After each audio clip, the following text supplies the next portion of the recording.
Hey sports fans, Coach Nick here, and welcome to BBallBreakdown. It's voting day today, so I hope you get out there and cast your vote. It's a very big, important thing that's happening, so take part.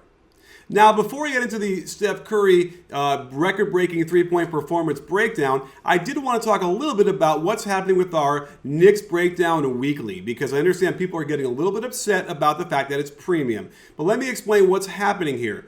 Two things. One, this show that I'm producing is much more in-depth than anything I would normally do on YouTube for our regular channel. It's over 20 minutes jam-packed with what happened the past week for the Knicks. I bring on a beat writer to talk even more in-depth about what's going on. So it doesn't quite fit with what we've been doing for free across the board on our YouTube channel before. That's why it costs only 99 cents. If you are a Knicks fan, it is the one-stop shop to get all of your Knicks information for that past week, and it really is a great show. So I encourage you to pony up and pay your 99 cents, and as this thing continues to grow, which it has been, then I'll add more teams.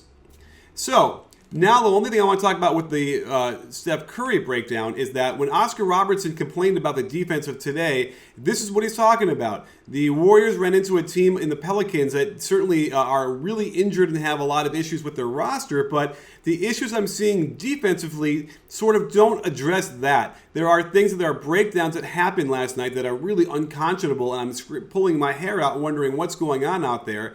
And it also makes me wonder how safe Alvin Gentry is as a coach out there in New Orleans. Even though he's been bit by the injury bug with his roster, sometimes it doesn't really matter, and the coaches tend to just get sacrificed either way. So keep your eye on that situation as it evolves. Certainly Anthony Davis deserves better with how good he is. So here is how Steph Curry broke the record for threes in a game in the NBA. In the first quarter, Durant pushes the ball, a truly frightening experience for the defense, allowing Curry to simply run a lane to the wing.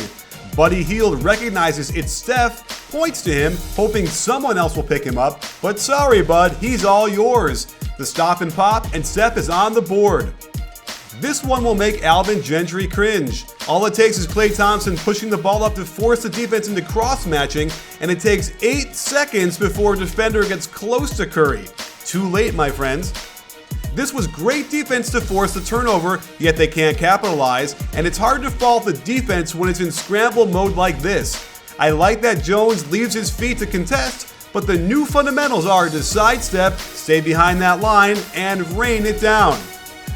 This isn't exactly out of the playbook, but it has the makings of a great set. A pin down for the cutter into pinch post action. Cunningham falls asleep as the ball gets loose for a split second, and you can't do that with Mr. Curry. This was the worst defense yet. A simple 70% jog by Curry gets Etuan Moore all confused, and watch Langston Galloway chasing ghosts down there by the block. They've already let him get big head mode, and we got 8 more to go, folks. More bad transition defense, where at least they had the presence of mind to pick him up near half court, but Frazier reaches in, lets Curry get a half a step, and I'm not even sure what to make of these shooting mechanics, but it didn't matter one bit.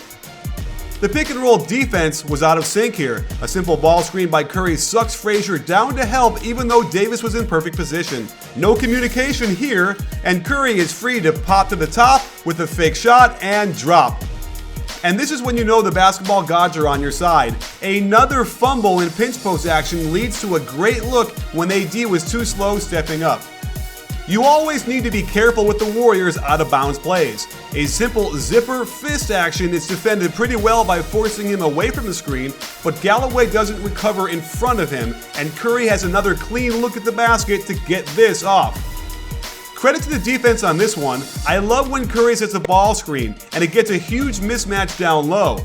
Good double team and really good rotation. I'm sure they're taught to leave their feet to run Curry off the line, but he's simply too good for that, finding another wide open shot from the break. Here's how I defend this play. With the ball one pass away, Frazier must stay glued to Curry's hip. But on this cross screen, Solomon Hill must step down and bump Curry to slow him down. Of course, that would be helping off Kevin Durant, who is also one pass away, so this action is almost impossible to defend. That said, now that Curry has a 5-step lead in this race, Davis needs to get in his way as well. Of course, if he steps out to defend Curry, Draymond slips to the basket for a layup himself. This ends up getting 2 defenders in the air out of the play. Just look at Klay and KD picking their butts on the other side. So this is one of those plays where you have to throw up your hands, tip your cap, and try again on the next possession. The 12-3 for Steph came out of their weave across the top that culminates in a pick and roll for Klay. The roll forces Frazier to bump down, and he actually recovers to force Curry to hesitate on the shot, but it just delayed the inevitable splash. And when you get KD screening away for Steph, like we said earlier, it's almost impossible to deal with.